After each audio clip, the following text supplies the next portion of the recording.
avec nous. Là. Bonjour Bonjour Jérôme. Delphine. Alors, tu es Head of FMCG chez Adot et tu vas nous proposer un retour d'expérience sur un cas, Café Royal. Comment augmenter ses ventes de façon significative grâce au Drive to Store? Nous t'écoutons. Bonjour à tous. Je suis ravie d'être là ce matin avec vous pour pouvoir présenter justement ce case qui est un case CPG, un produit de grande conso, donc ce qui peut être un petit peu étonnant dans le cadre d'un petit déjeuner dédié au Drive to Store qui est majoritairement présenté plus par le retail. Mais vous allez voir que le DTS, quand on va le coupler avec des mesures d'efficacité, peut être un levier redoutable pour les acteurs du CPG. Et donc, on va voir ce qu'on a fait pour Café Royal. Alors, pour Café Royal, je vais vous donner déjà un petit contexte de marque. Café Royal a lancé une nouvelle communication très axée RSE sur une catégorie de produits qui est extrêmement disputée, qui est le café en dose compatible Nespresso et qui a voulu se démarquer justement grâce à son positionnement sur l'éco-responsabilité, en plus des USP produits que sont la saveur, les arômes, etc. Donc, ils avaient un double enjeu de branding, de notoriété, parce que ça reste une petite marque sur cette catégorie comparé à certains leaders sur la catégorie. Donc, un enjeu de branding pour pouvoir émerger et un enjeu de drive to store pour pouvoir vraiment descendre le funnel finalement et amener les gens au magasin pour acheter leurs produits. Donc, Café Royal a fait appel à nous. Et là, on leur a proposé un dispositif finalement qui est le reflet de toute l'expertise Adot, c'est-à-dire de capitaliser sur la connaissance des audiences affinitaires pour pouvoir optimiser l'efficacité des campagnes. Donc, on a proposé un dispositif full funnel qui allait se baser sur les learnings d'une campagne qu'on avait fait un an auparavant, en 2020, qui a été source de beaucoup d'enseignements et sur laquelle on s'est basé pour pouvoir déployer toute cette activation. Alors, juste un petit point justement sur ces deux phases, une fois qu'on a reconstruit les cibles affinitaires, que sont le branding et le drive to store. Le drive to store, c'est un levier qu'on maîtrise particulièrement bien chez Adot. Le retail et l'automobile, du reste, sont dans le top 3 des industries aujourd'hui qui structurent notre chiffre d'affaires avec le CPG. On a du reste la labellisation Drive to Trust sur le Right People, dont on est très fier. Alors, la particularité, au-dessus du fait qu'on se base sur la connaissance des audiences, c'est qu'on a proposé à Café Royal, en fin de campagne, de mesurer l'impact en 360 degrés de cette campagne et de tous les leviers qu'on aura activés. Et on va rentrer dans le détail. Alors, on parle de la première étape, c'est ça, la reconstruction et le décryptage des audiences affinitaires. Alors effectivement, cette étape, elle est clé, comme je vous le disais, elle sera la clé de voûte de toute l'efficacité de ce dispositif. Alors en 2020, on avait mené une campagne avec Café Royal, comme je vous le disais, riche d'enseignements. À chaque fin de campagne chez Adot, on restitue ce qu'on appelle un profiling des audiences engagées, donc sur la base de nos données first party, sur lesquelles on va revenir juste après, et qui nous a permis de détecter 4 personas qu'on a reconstruit de façon extrêmement granulaire et sur laquelle on a capitalisé. Donc, le first step pour cette activation en 2021, ça a été de construire ces cibles marketing sur la base de nos données. Et l'avantage qu'on a chez Adot, c'est qu'on ne travaille pas avec un seul faisceau de données, mais avec plusieurs faisceaux de données qui vont être très complémentaires. De la donnée socio-démo, de la donnée comportementale, de la donnée intentionniste et même déterministe. Pour rappel, on a accès à la donnée de VP, qui est non seulement extrêmement granulaire, socio-démo, e-commerce, mais qui est aussi extrêmement volumineuse. Donc, en plus d'avoir une donnée qui va être variée, qui va être de qualité, on va avoir une donnée de très, très forte volumétrie qui nous permet de rentrer dans cette granularité. Et Alors, Delphine, sur ce point, on peut peut-être rappeler aussi que VP ne fait pas que de la mode, que non. c'est une plateforme qui s'est évidemment élargie aussi à des sujets liés aux produits de grande consommation.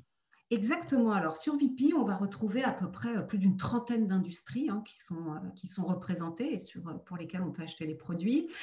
C'est plus de 7000 marques qui sont vendues sur VP et ça va aussi bien du prêt-à-porter aux produits de grande consommation à des billets pour du cinéma ou aller à Disneyland ou même des vacances. Donc, c'est extrêmement large et ça nous permet d'avoir du coup un éventail très, très large au niveau du comportemental achat pour reconstruire les cibles. Et Voilà, Adot a un accès exclusif à ces données, hein, puisque c'est votre actionnaire. exactement. Tout à fait. C'est de la data first party exclusive sur le marché. Et C'est un donc, vrai voilà, élément de différenciation. Ouais, ouais. et c'est Pardon. une vraie différenciation pour le coup, et c'est une vraie valeur ajoutée dans notre proposition de valeur pour les annonceurs.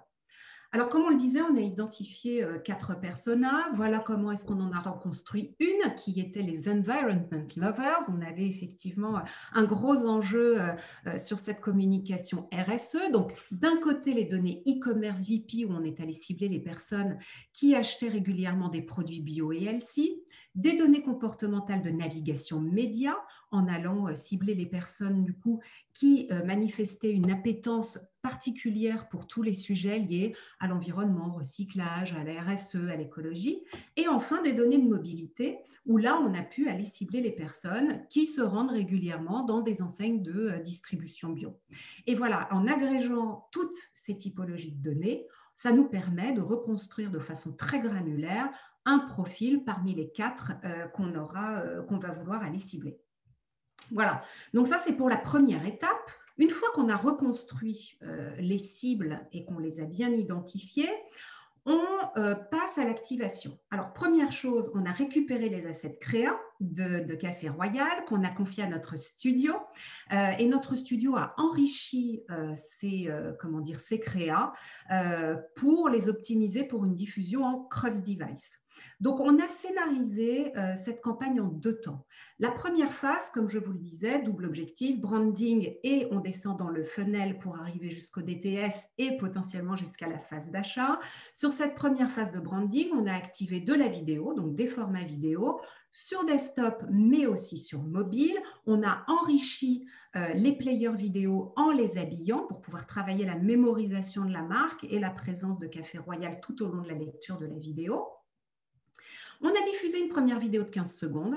Les personnes ont vu la vidéo jusqu'au bout et dans ce cas-là, on passe à la phase 2. Et s'ils ne l'ont pas vue, on les réexpose à un format plus court de 10 secondes. Sur la deuxième phase, une fois qu'on a fini cette première phase de branding, on va réadresser toujours nos 4 personas, nos cibles affinitaires, mais en plus, on va aller réadresser les personnes qui ont complété la vidéo pendant la première phase et on va même en créer des lookalikes puisqu'on sent qu'ils sont extrêmement affinitaires. Et on passe à la phase 2.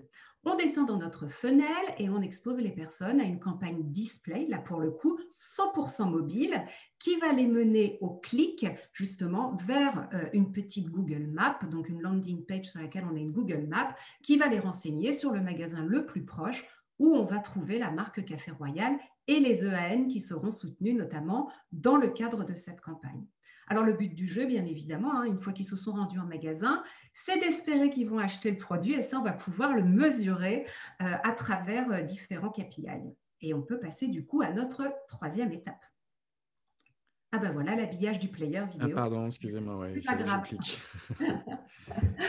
Alors, la mesure d'impact, elle est clé. Comme vous le savez, les annonceurs ont besoin de rationaliser les dépenses médias. Ça va être très, très important pour eux de poser à chaque étape du funnel des KPI qui soient adaptés. Donc, sur la partie branding, on avait des KPI de visibilité. Pour la considération de complétion, pour la vidéo, c'est-à-dire les personnes qui vont regarder jusqu'au bout. Pour la partie Drive to Store, des mesures très granulaires qui vont du nombre de visites, visites incrémentales, au coût à la visite incrémentale, le temps passé entre l'exposition et la visite en magasin, etc. Les ventes en magasin qui, là, sont mesurées par un mesureur tiers, Marketing Scan en l'occurrence, qui nous a restitué, donc du coup, l'uplift de vente en valeur, en volume, mais aussi le calcul du ROAS. Et enfin, un brand lift qu'on a opéré en interne avec un post-test, avec des petits questionnaires qu'on a diffusés online aux personnes exposées à la campagne et non exposées, où on a pu mesurer différents items, dont la notoriété et l'intention d'achat.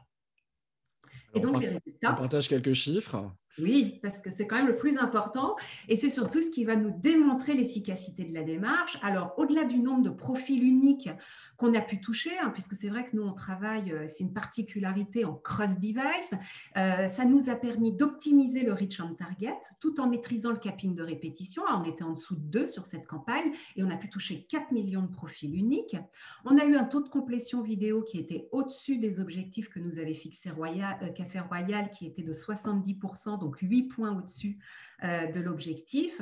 Sur le nombre de visites incrémentales générées par la logique Drive to Store, on était à 100 000 visites incrémentales, hein, donc ça concerne un uplift de 55% en moyenne. C'est énorme, c'est assez rare hein, qu'on ait des chiffres aussi importants. Idem sur les ventes, hein, puisqu'on a eu un uplift de vente en valeur de l'ordre de 30%. Travaillant sur le CPG, pour vous dire, on oscille en général entre 5 et 15%, mais 30%, c'est assez exceptionnel.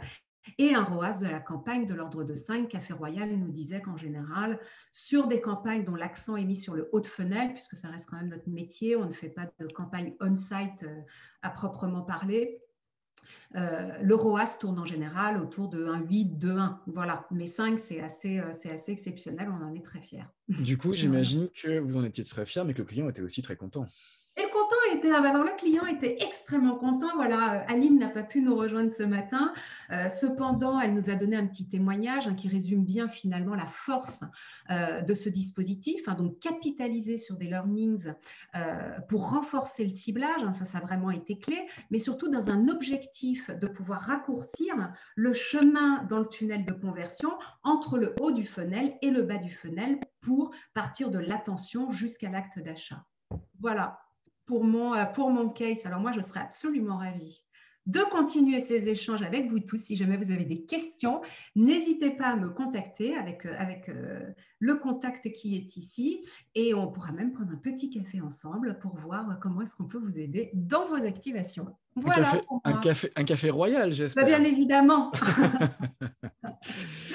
Très bien, merci beaucoup hein, Delphine pour ce très beau cas qui montre évidemment aujourd'hui la maturité hein, de ces solutions, cette capacité à accompagner des marques aussi, et pas simplement des retailers sur le Drive to Store.